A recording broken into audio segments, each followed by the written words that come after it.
France Histoire et Civilisation présente Les Confessions de saint Augustin, œuvre majeure de la pensée occidentale, rédigée à la fin du IVe siècle. Texte du domaine public.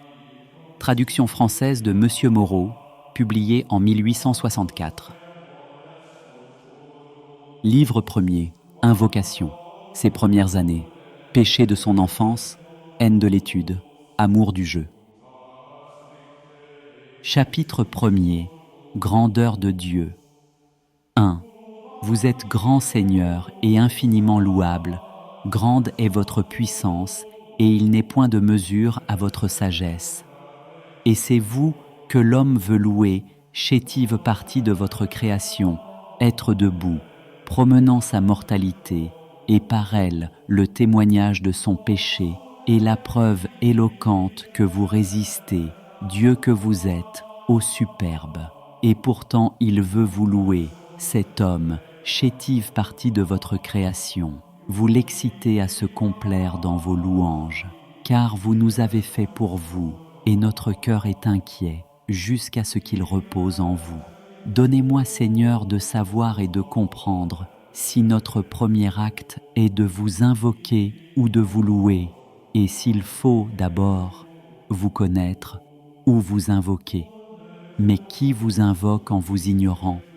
On peut invoquer autre que vous dans cette ignorance, ou plutôt ne vous invoque-t-on pas pour vous connaître?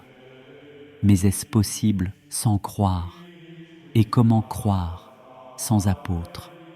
Et ceux-là loueront le Seigneur qui le recherche, car le cherchant, ils le trouveront, et le trouvant, ils le loueront. Que je vous cherche, Seigneur, en vous invoquant, et que je vous invoque en croyant en vous, car vous nous avez été annoncés. Ma foi vous invoque, Seigneur, cette foi que vous m'avez donnée, que vous m'avez inspirée par l'humanité de votre Fils, par le ministère de votre apôtre. Chapitre 2. Dieu étant l'homme, l'homme étant Dieu. 2. Et comment invoquerai-je mon Dieu et Seigneur? Car l'invoquer, c'est l'appeler en moi. Et quelle place est en moi pour qu'en moi vienne mon Dieu? Pour que Dieu vienne en moi, Dieu qui a fait le ciel et la terre, quoi, Seigneur mon Dieu, est-il en moi de quoi vous contenir? Mais le ciel et la terre que vous avez fait, et dans qui vous m'avez fait, vous contiennent-ils? Or, de ce que sans vous, rien ne serait, suit-il que tout ce qui est vous contienne.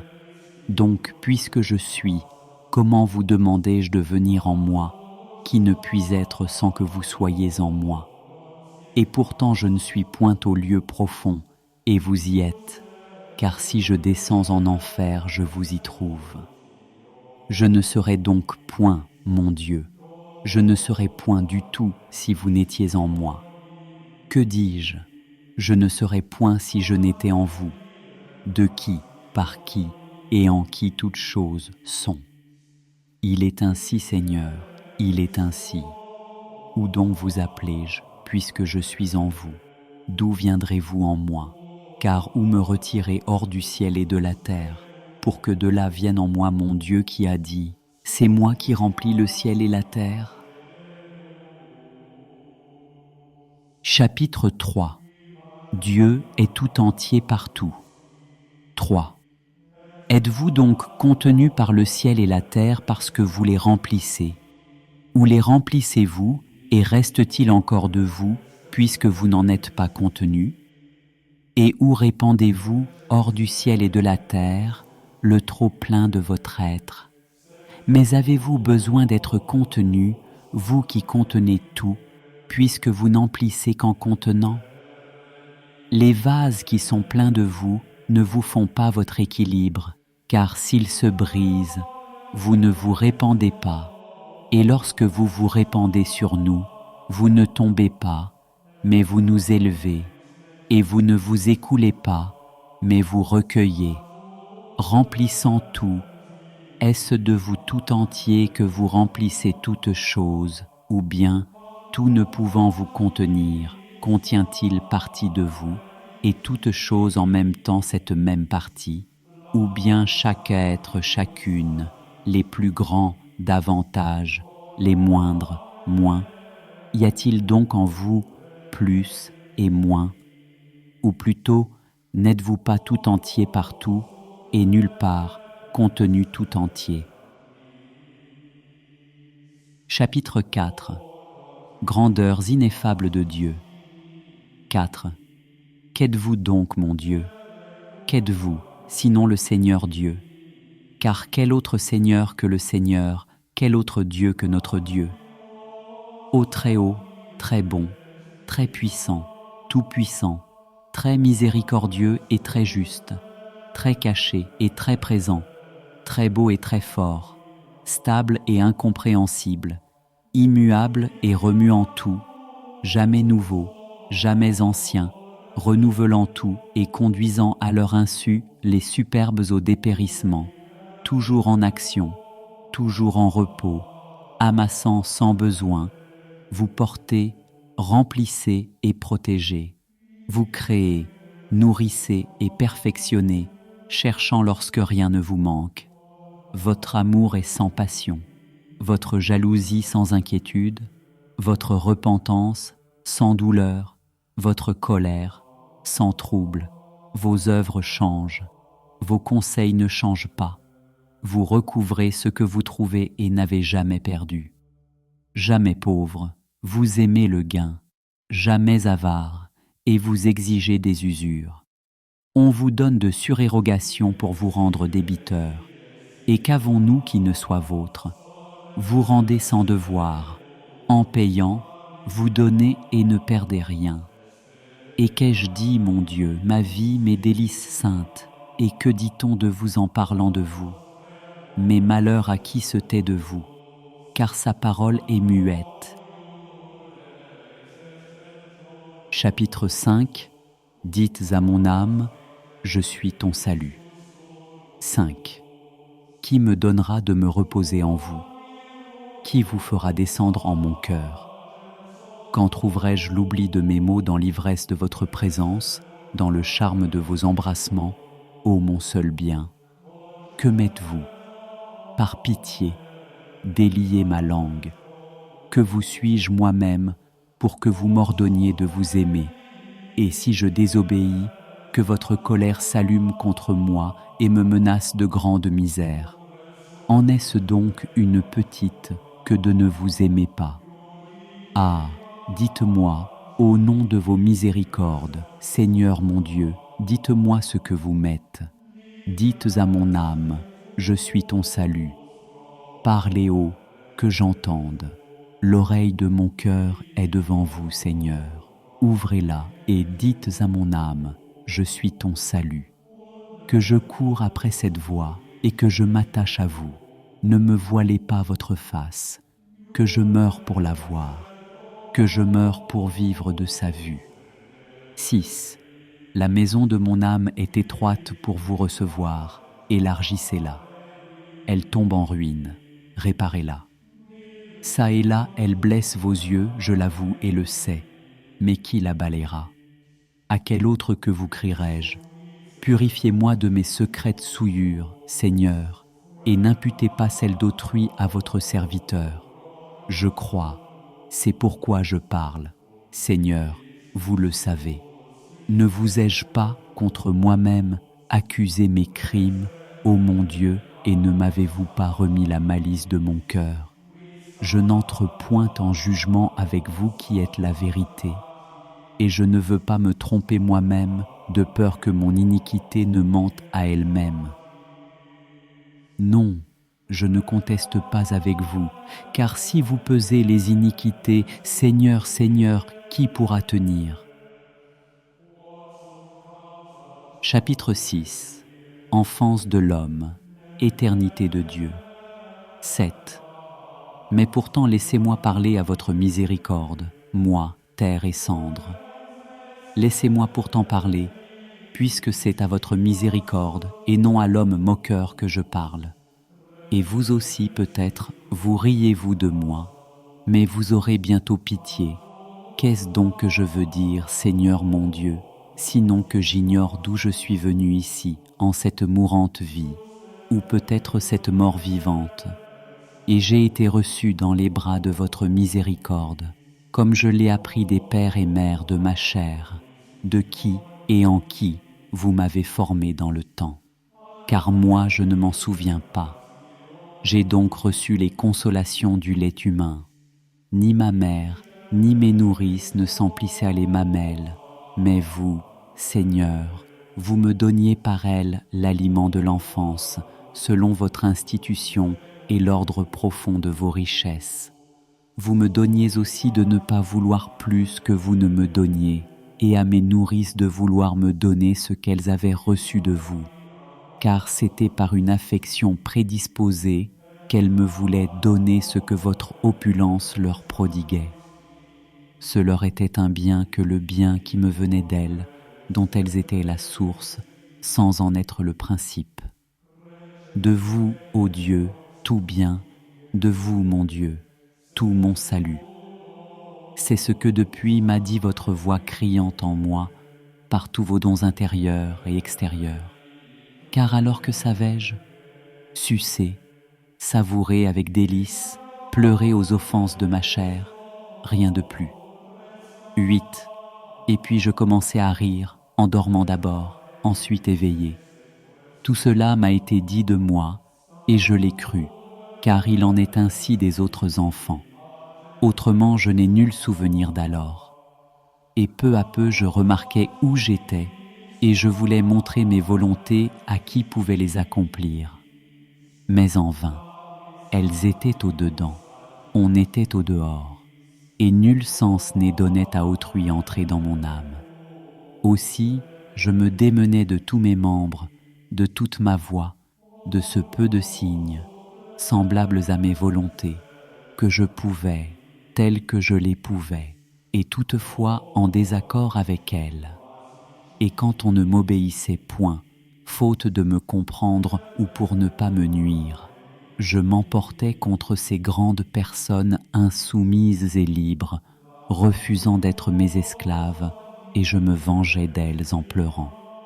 Tels j'ai observé les enfants que j'ai pu voir, et ils m'ont mieux révélé à moi-même, sans me connaître, que ceux qui m'avaient connu en m'élevant. 9. Et voici que dès longtemps mon enfance est morte, et je suis vivant.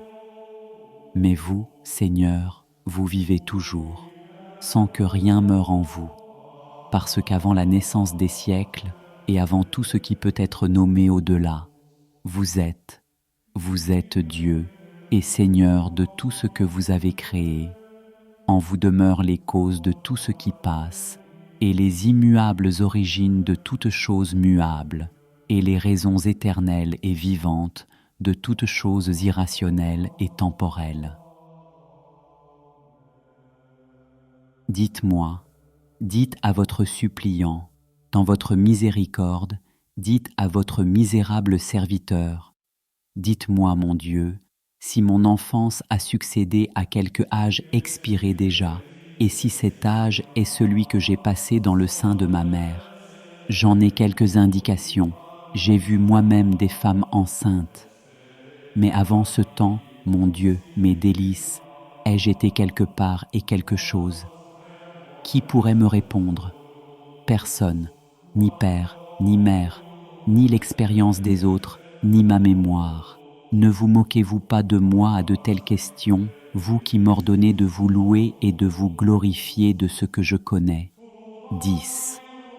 Je vous glorifie, Seigneur du ciel et de la terre, et vous rends hommage des prémices de ma vie et de mon enfance dont je n'ai point souvenir. Mais vous avez permis à l'homme de conjecturer ce qu'il fut par ce qu'il voit en autrui, et de croire beaucoup de lui sur la foi de simples femmes.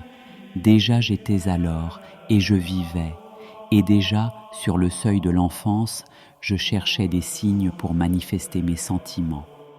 Et de qui un tel animal peut-il être, sinon de vous, Seigneur?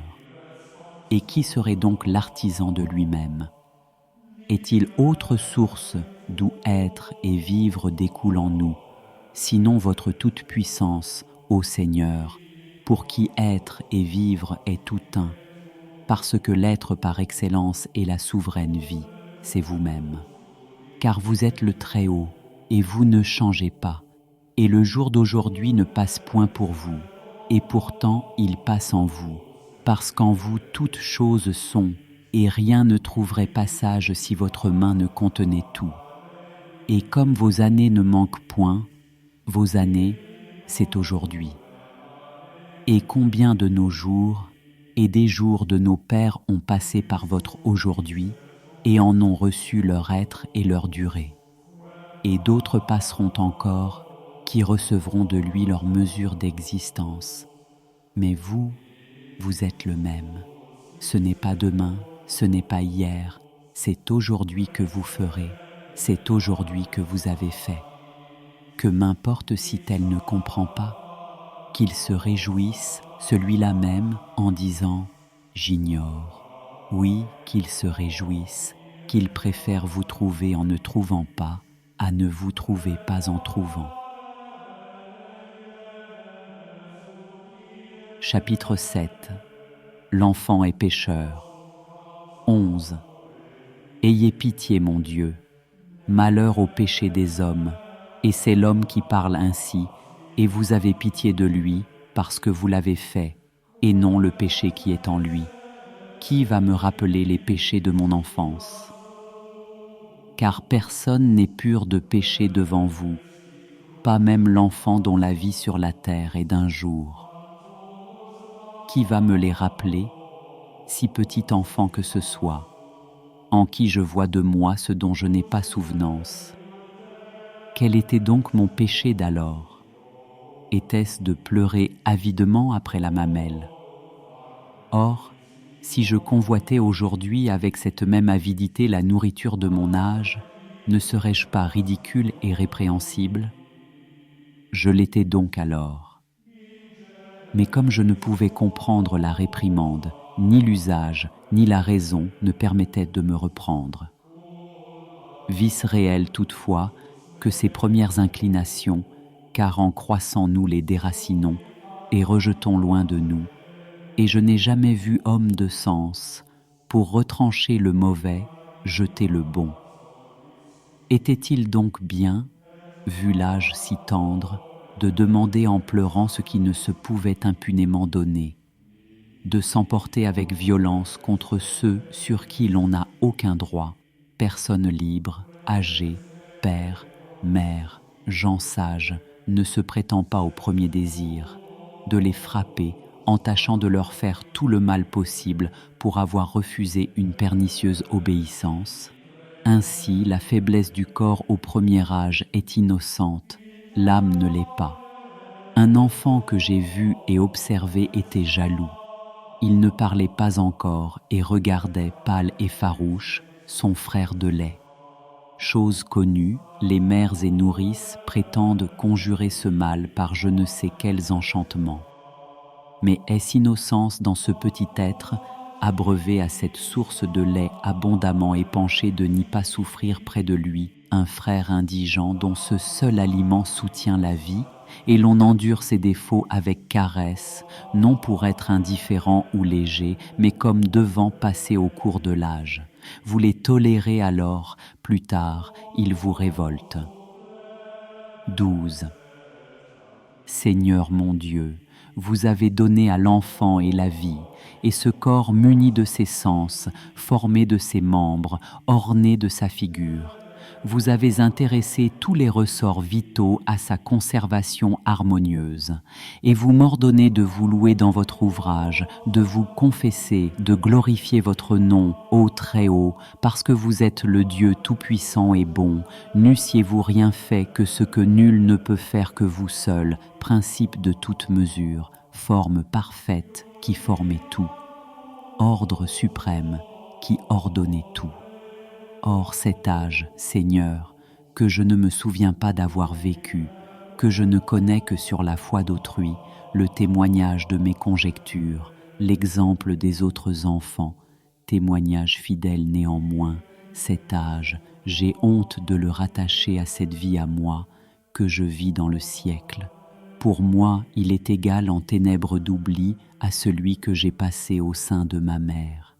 Que si même j'ai été conçu en iniquité, si le sein de ma mère m'a nourri dans le péché, où donc, je vous prie, mon Dieu, ou votre esclave Seigneur, où dont et quand fut-il innocent? Mais je laisse ce temps, quel rapport de lui à moi, puisque je n'en retrouve aucun vestige. Chapitre 8. Comment il apprend à parler. 13. Dans la traversée de ma vie jusqu'à ce jour, ne suis-je pas venu de la première enfance à la seconde, ou plutôt celle-ci n'est-elle pas survenue en moi, succédant à la première? Et l'enfance ne s'est pas retirée. Où serait-elle allée? Et pourtant elle n'était plus, car déjà l'enfant à la mamelle était devenu l'enfant qui essaye la parole. Et je me souviens de cet âge. Et j'ai remarqué depuis comment alors j'appris à parler, non par le secours d'un maître qui m'ait présenté les mots dans certain ordre méthodique, comme les lettres bientôt après me furent montrées, mais de moi-même et par la seule force de l'intelligence que vous m'avez donnée, mon Dieu.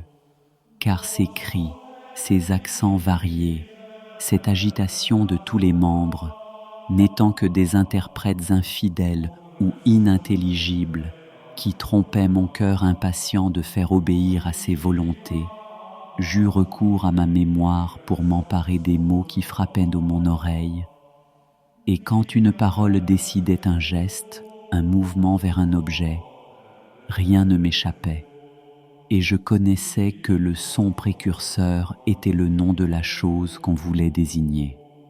Ce vouloir m'était révélé par le mouvement du corps, langage naturel et universel que parle la face, le regard, le geste, le ton de la voix, où se produit le mouvement de l'âme qui veut, possède, rejette ou fuit.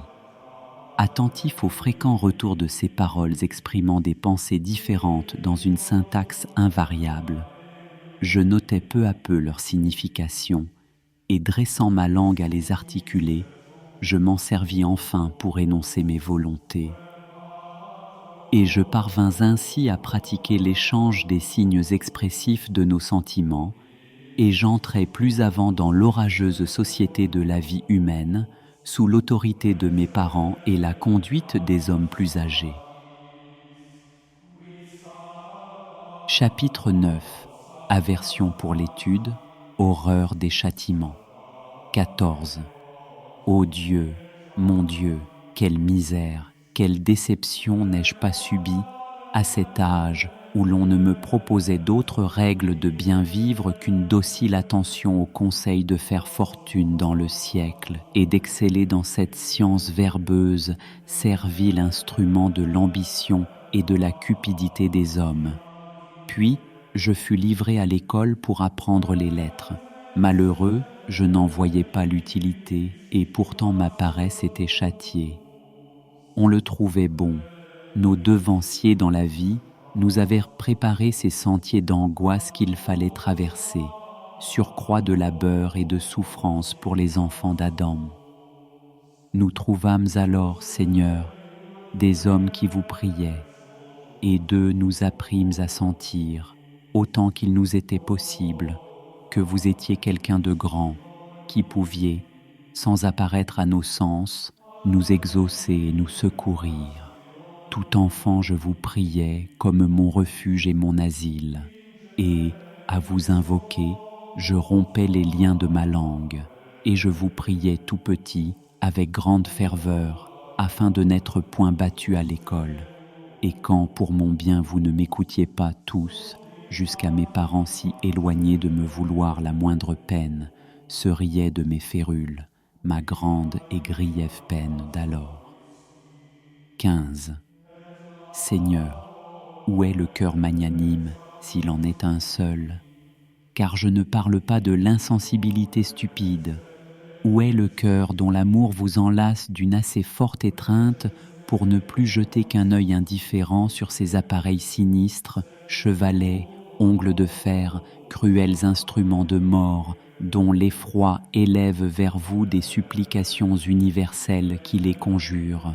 Où est ce cœur? Et pourrait-il pousser l'héroïsme du dédain jusqu'à rire de l'épouvante d'autrui, comme mes parents riaient des châtiments que m'infligeait un maître? Car je ne les redoutais pas moins, et je ne vous priais pas moins de me les éviter, et je péchais toutefois faute d'écrire, de lire, d'apprendre autant qu'on l'exigeait de moi. Je ne manquais pas, Seigneur, de mémoire ou de vivacité d'esprit. Votre bonté m'en avait assez libéralement doté pour cet âge. Seulement j'aimais à jouer, et j'étais puni par qui faisait de même. Mais les jeux des hommes s'appellent affaires, et ils punissent ceux des enfants, et personne n'a pitié ni des enfants ni des hommes. Un juge équitable pourrait-il cependant approuver qu'un enfant fût châtié pour se laisser détourner par le jeu de paume d'une étude qui sera plus tard entre ses mains un jeu moins innocent? Et que faisait donc celui qui me battait? Une misérable dispute où il était vaincu par un collègue le pénétrait de plus amer dépit que je n'en éprouvais à perdre une partie de paume contre un camarade. Chapitre 10. Amour de Dieu. 16. Et néanmoins je péchais, Seigneur mon Dieu, ordonnateur et créateur de toutes choses naturelles, sauf les péchés dont vous n'êtes que régulateur. Seigneur mon Dieu, je péchais en désobéissant à des parents, à des maîtres, car je pouvais bien user dans la suite de ces connaissances qu'on m'imposait n'importe à quelle intention. Ce n'était pas meilleur choix qui me rendait désobéissant, c'était l'amour du jeu. J'aimais toutes les vanités du combat et de la victoire, et les récits fabuleux qui, chatouillant mon oreille, y provoquaient de plus vives démangeaisons. Et ma curiosité soulevée chaque jour et débordant de mes yeux, m'entraînait aux spectacles et aux jeux qui divertissent les hommes. Que désirent donc toutefois ces magistrats pour leurs enfants, sinon la survivance des dignités qui les appellent à présider les jeux? Et ils veulent qu'on les châtie, si ce plaisir les détourne d'études, qui, de leur aveu, doivent conduire leurs fils à ce frivole honneur. Regardez tout cela, Seigneur, avec miséricorde. Délivrez-nous, nous qui vous invoquons. Délivrez aussi ceux qui ne vous invoquent pas encore, pour qu'ils vous invoquent et soient délivrés.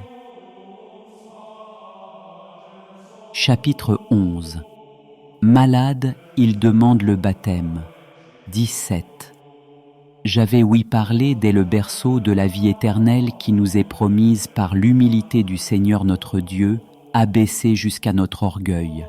Et j'étais marqué du signe de sa croix, assaisonné du sel divin, dès ma sortie du sein de ma mère, qui a beaucoup espéré en vous. Vous savez, Seigneur, qu'étant encore enfant, surpris un jour d'une violente oppression d'estomac, j'allais mourir. Vous savez, mon Dieu, vous qui étiez déjà mon gardien, de quel élan de cœur, de quelle foi je demandais le baptême de votre Christ, mon Dieu et Seigneur, à la piété de ma mère et de notre mère commune, votre Église. Et déjà, dans son trouble, celle dont le chaste cœur concevait avec plus d'amour encore l'enfantement de mon salut éternel en votre foi, la mère de ma chair appelait à la hâte mon initiation au sacrement salutaire, où j'allais être lavé en vous confessant, Seigneur Jésus, pour la rémission des péchés, quand soudain je me sentis soulagé. Ainsi fut différée ma purification, comme si je dusse nécessairement me souiller de nouveau en recouvrant la vie. On craignait de moi une rechute dans la fange de mes péchés, plus grave et plus dangereuse au sortir du bain céleste.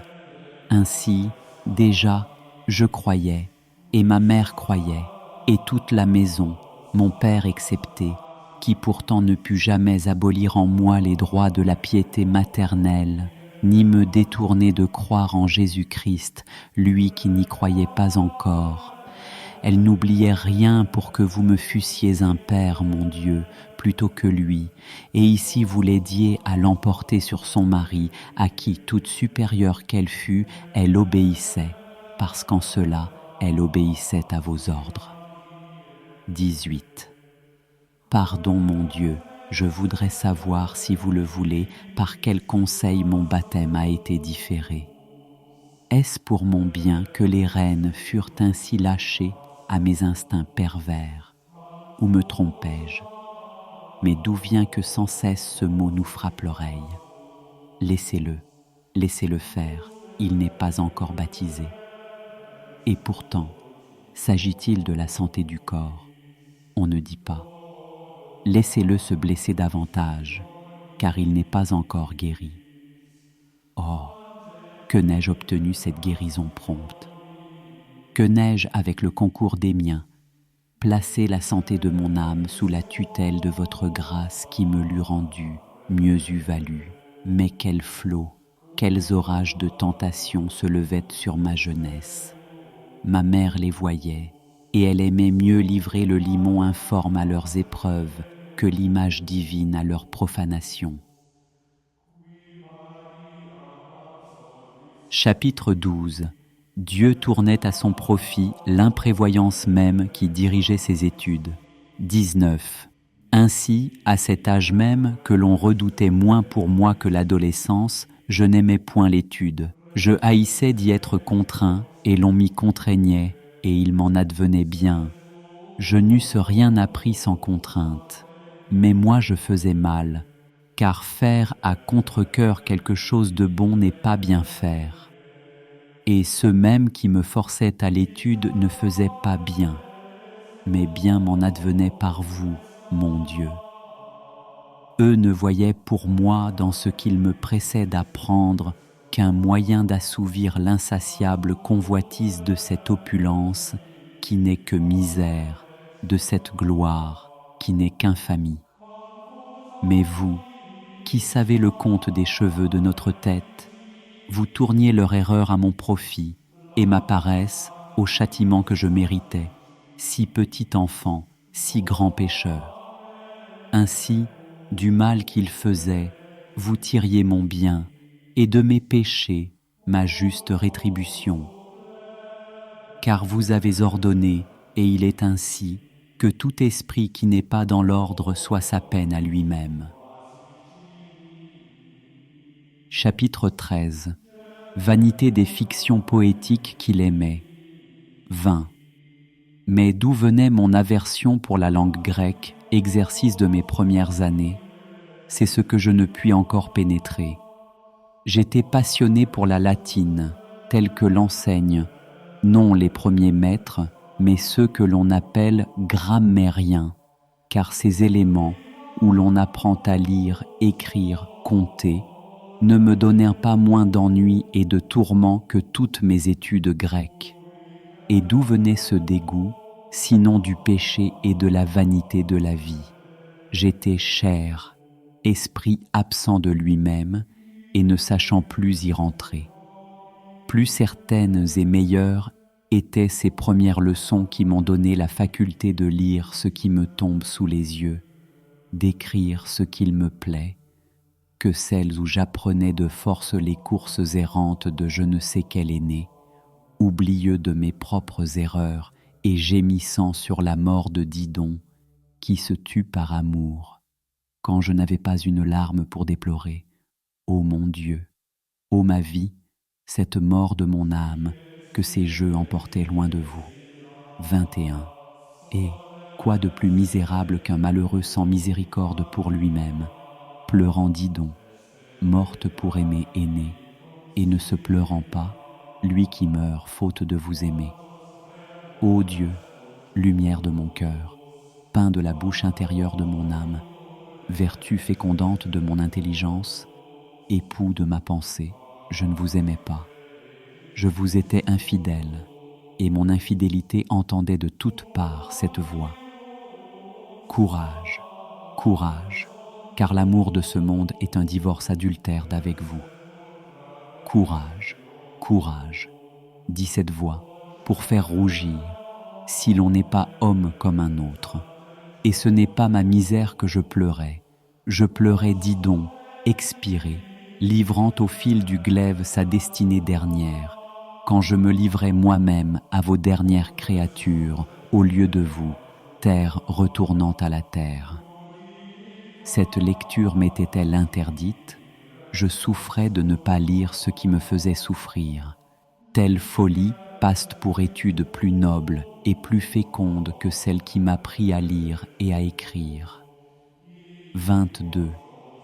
Mais qu'aujourd'hui, mon Dieu, votre vérité me dise et crie dans mon âme, il n'en est pas ainsi, il n'en est pas ainsi.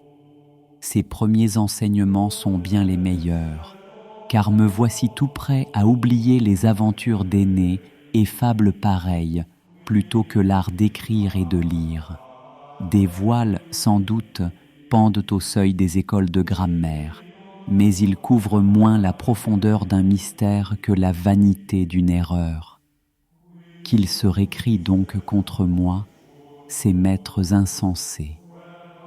Je ne les crains plus, à cette heure où je vous confesse, ô mon Dieu, tous les pensées de mon âme, et me plais à marquer l'égarement de mes voies, afin d'aimer la rectitude des vôtres. Qu'ils se récrient contre moi, vendeurs ou acheteurs de grammaire.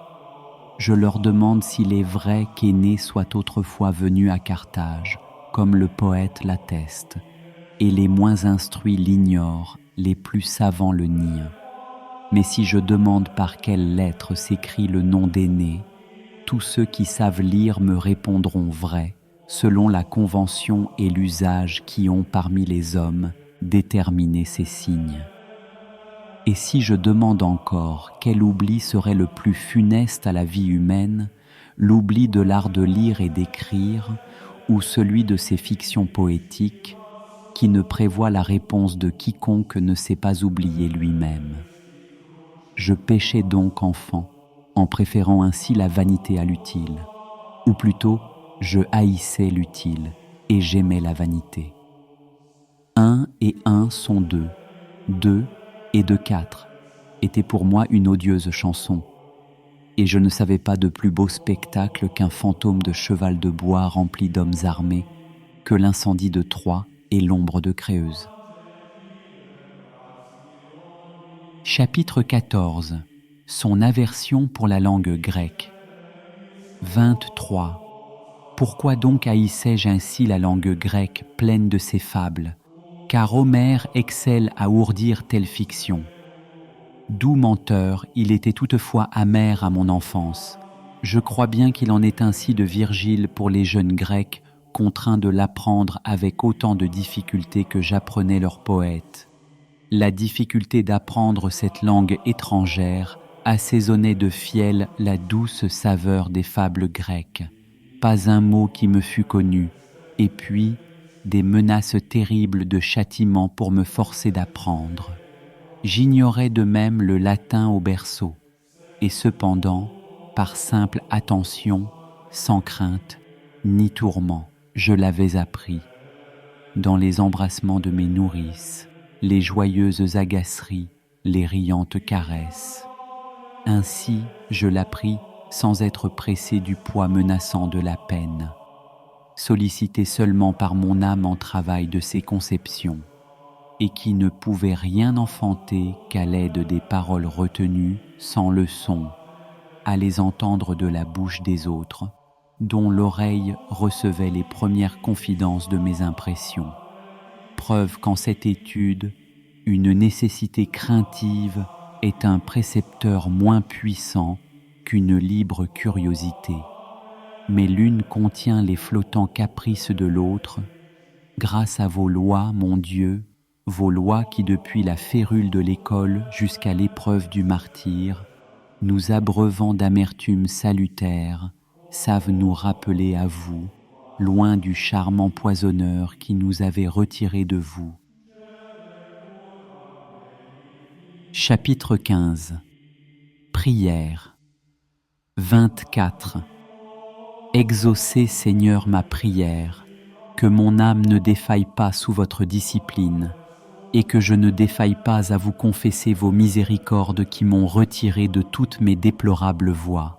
Soyez-moi plus doux que les séductions qui m'égaraient, que je vous aime fortement et que j'embrasse votre main de toute mon âme pour que vous me sauviez de toute tentation jusqu'à la fin.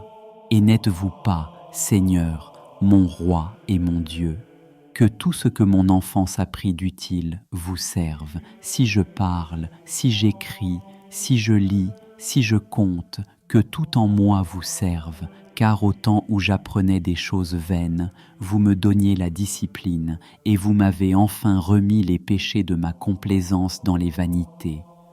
Ce n'est point que ces folies ne m'aient laissé le souvenir de plusieurs mots utiles, souvenirs que l'on pourrait devoir à des lectures moins frivoles et qui ne sèmeraient aucun piège sous les pas des enfants. Chapitre 16. Contre les fables impudiques. 25. Mais, malheur à toi, torrent de la coutume, qui te résistera? Ne seras-tu jamais à sec? Jusques à quand rouleras-tu les fils d'Ève dans cette profonde et terrible mer que traversent à grand-peine les passagers de la croix? Ne m'as-tu pas montré Jupiter tout à la fois tonnant et adultère? Il ne pouvait être l'un et l'autre, mais on voulait autoriser l'imitation d'un véritable adultère par la fiction d'un tonnerre menteur. Est-il un seul de ces maîtres fièrement drapés dont l'oreille soit tassée à jeun pour entendre ce cri de vérité qui part d'un homme sorti de la poussière de leurs écoles? Invention d'Homère. Il humanise les dieux. Il eût mieux fait de diviniser les hommes. Mais la vérité, c'est que le poète, dans ses fictions, assimilait aux dieux les hommes criminels, afin que le crime cessât de passer pour crime, et qu'en le commettant, on parut imiter non plus les hommes de perdition, mais les dieux du ciel. 26. Et néanmoins, ô torrent d'enfer, en toi se plongent les enfants des hommes, ils rétribuent de telles leçons, ils les honorent de la publicité du forum, elles sont professées à la face des lois qui, aux récompenses privées, ajoutent le salaire public. Et tu roules tes cailloux avec fracas en criant « Ici l'on apprend la langue ». Ici l'on acquiert l'éloquence nécessaire à développer et à persuader sa pensée. N'aurions-nous donc jamais su, pluie d'or, sein de femme, déception, voûte céleste et semblables mots du même passage, si Thérence n'eût amené sur la scène un jeune débauché se proposant Jupiter pour modèle d'impudicité, charmé de voir en peinture sur une muraille comment le dieu verse une pluie d'or dans le sein de Danaé et trompe cette femme. Voyez donc comme il s'anime à la débauche sur ce divin exemple. Et quel Dieu encore, s'écrie-t-il, celui qui fait trembler de son tonnerre la voûte profonde des cieux. Pygmée que je suis, j'aurais honte de l'imiter. Non, non, je l'ai imité et de grand cœur. Ces impuretés ne nous aident en rien à retenir telles paroles, mais ces paroles enhardissent l'impureté. Je n'accuse pas les paroles, vase précieux et choisi, mais le vin de l'erreur que nous y versaient des maîtres ivres. Si nous ne buvions, on nous frappait, et il ne nous était pas permis d'en appeler à un juge sobre. Et cependant, mon Dieu, devant qui mon âme évoque désormais ses souvenirs sans alarme, j'apprenais cela volontiers, je m'y plaisais, malheureux. Aussi étais-je appelé un enfant de grande espérance. Chapitre 17. Vanité de ses études. 27. Permettez-moi, mon Dieu, de parler encore de mon intelligence, votre don. En quels délires elle s'abrutissait. Grande affaire, et qui me troublait l'âme par l'appât de la louange, par la crainte de la honte et des châtiments, quand il s'agissait d'exprimer les plaintes amères de Junon, impuissante à détourner de l'Italie le chef des Troyens, plainte que je savais imaginaire, mais on nous forçait de nous égarer sur les traces de ces mensonges poétiques et de dire en libre langage ce que le poète dit en vers. Et celui-là méritait le plus d'éloges qui, fidèle à la dignité du personnage mis en scène, produisait un sentiment plus naïf de colère et de douleur, ajustant à ses pensées un vêtement convenable d'expression. Et à quoi bon, ô ma vraie vie, ô mon Dieu, à quoi bon cet avantage sur la plupart de mes condisciples et rivaux de voir mes compositions plus applaudies? Vent et fumée que tout cela. N'était-il pas d'autre sujet pour exercer mon intelligence et ma langue? Vos louanges, Seigneur, vos louanges dictées par vos écritures mêmes, eussent soutenu le pampre pliant de mon cœur. Il n'eût pas été emporté dans le vague des bagatelles, triste proie des oiseaux sinistres, car il est plus d'une manière de sacrifier aux anges prévaricateurs. Chapitre 18. Hommes plus fidèles aux lois de la grammaire qu'aux commandes de Dieu. 28. Et, quelle merveille que je me dissipasse ainsi dans les vanités, et que loin de vous, mon Dieu, je me répandisse au dehors, quand on me proposait pour modèle des hommes qui, rappelant d'eux-mêmes quelque bonne action, rougissaient d'être repris d'un barbarisme ou d'un solécisme échappé, et qui, déployant au récit de leur débauche toutes les richesses d'une élocution nombreuse, exacte et choisie, se glorifiaient des applaudissements.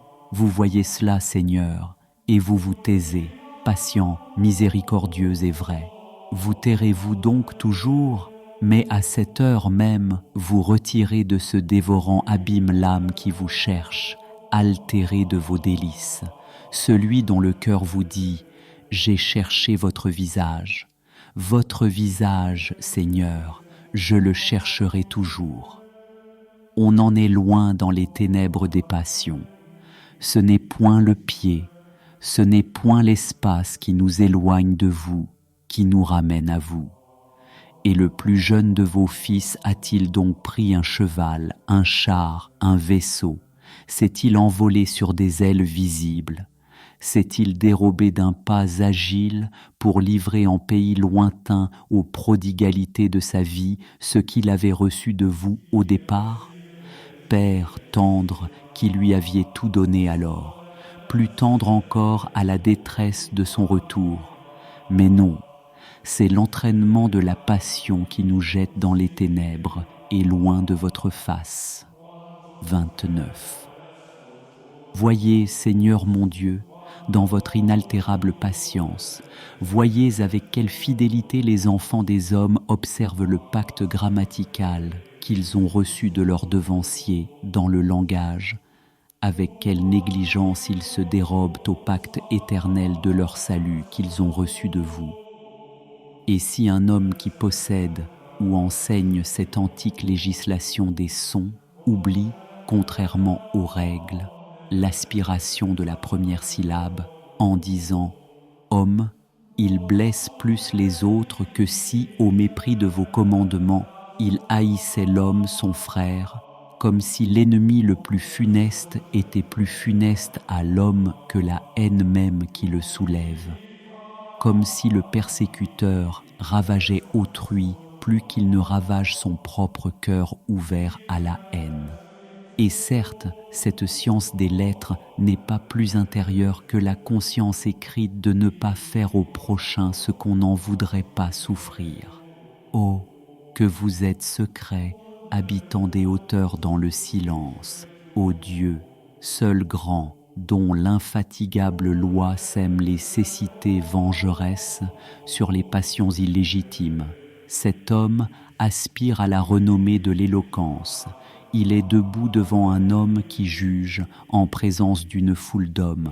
Il s'acharne sur son ennemi avec la plus cruelle animosité, merveilleusement attentif à éviter toute erreur de langage, à ne pas dire « entre aux hommes », et il ne se tient pas en garde contre la fureur de son âme qui l'entraîne à supprimer un homme d'entre les hommes. Chapitre 19.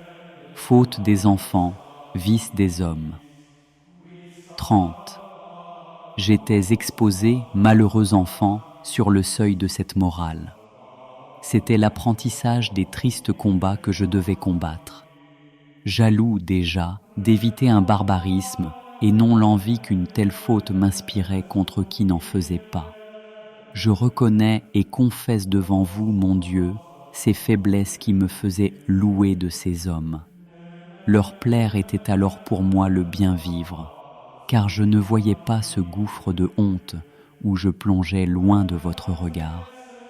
Était-il donc rien de plus impur que moi? Jusque-là, qu'abusant par 1000 mensonges, un précepteur, des maîtres, des parents, épris eux-mêmes de ces vanités, je les offensais par mon amour du jeu, ma passion des spectacles frivoles, mon ardeur inquiète à imiter ces bagatelles. Je dérobais aussi au cellier, à la table de mes parents, soit pour obéir à l'impérieuse gourmandise, soit pour avoir à donner aux enfants qui me vendaient le plaisir que nous trouvions à jouer ensemble. Et au jeu même, vaincu par le désir d'une vaine supériorité, j'usurpais souvent de déloyales victoires. Mais quelle était mon impatience et la violence de mes reproches si je découvrais qu'on me trompât comme je trompais les autres.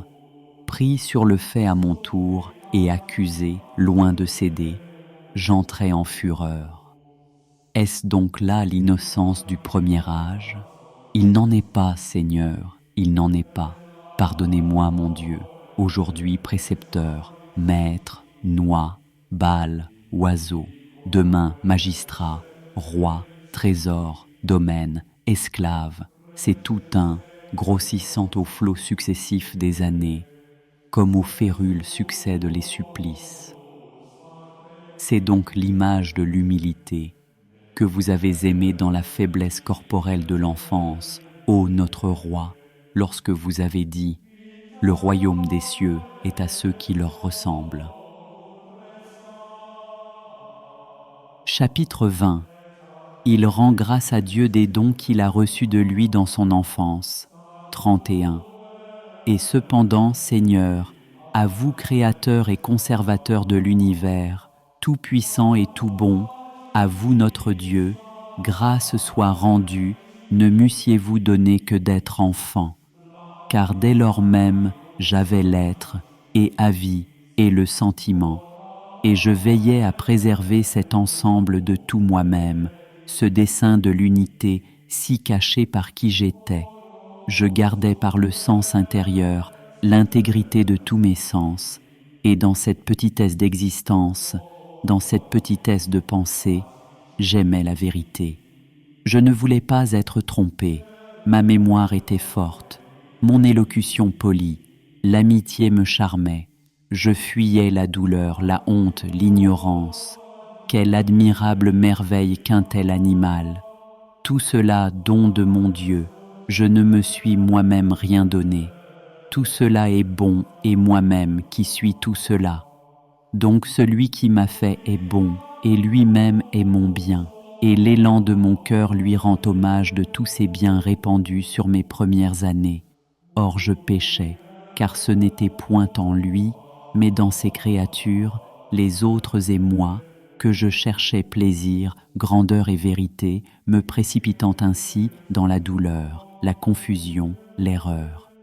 Grâces à vous, mes délices, ma gloire, ma confiance, mon Dieu, grâces à vous de tous vos dons, mais conservez-les-moi, car ainsi vous me conserverez moi-même, et tout ce que vous m'avez donné aura croissance et perfection, et je serai avec vous, puisque c'est vous qui m'avez donné d'être.